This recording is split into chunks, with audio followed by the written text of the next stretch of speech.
Polres Aceh Jaya berhasil menangkap 2 pelaku pencurian arsip negara di Aceh Jaya. Selain menangkap 2 pelaku, pihak kepolisian juga berhasil mengamankan barang bukti lainnya. Unit Opsnal dan Unit Bidum Satreskrim Polres Aceh Jaya berhasil menangkap pelaku pencurian barang arsip negara pemerintah Aceh Jaya. Dalam pengungkapan tindak pidana tersebut, pihak anggota kepolisian dari Polres Aceh Jaya selain menangkap pelaku sebanyak 2 orang, pihak kepolisian juga menangkap penadah bersama barang bukti. Saat ini, 2 pelaku dan penadah telah diamankan guna penyelidikan lebih lanjut. Sementara barang bukti lainnya yang berhasil disita merupakan kendaraan roda 4 sebanyak 3 unit dan salah satunya milik Pemda setempat. Pelaku yang berhasil ditangkap berinisial SI dan IRH, sedangkan penadah berinisial IAA dan 1 penadah lainnya berinisial JR masuk dalam DPO. Terkait barang arsip negara yang sempat dicuri oleh pelaku berupa dokumen milik Dinas BPKK yang bertempat di toko Pemda Desa Gampong Blang, Kecamatan Krungsabe, Aceh Jaya.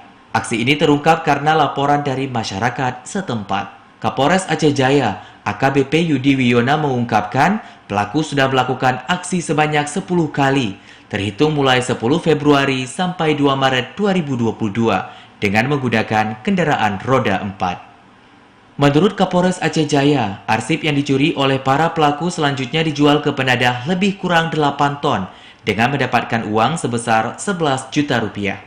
Dari hasil pengungkapan oleh Satreskrim bekerjasama dengan Satintelkam berdasarkan informasi dari masyarakat telah diamankan, kemudian kami lakukan penangkapan dan telah ditahan 2 orang tersangka dan penadahnya dengan jumlah barang yang telah dijual sebanyak 8 ton, sekitar 8 ton.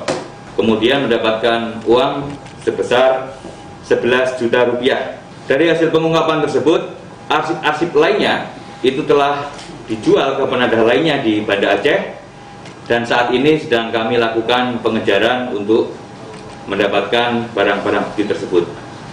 Atas tindak pidana yang dilakukan oleh para pelaku, pihak kepolisian menetapkan melanggar pasal 363 ayat 1 ke-4 Junto, pasal 362 Junto, pasal 480 ayat 2. Dari Aceh Jaya, Musliadi, TVRI Aceh melaporkan.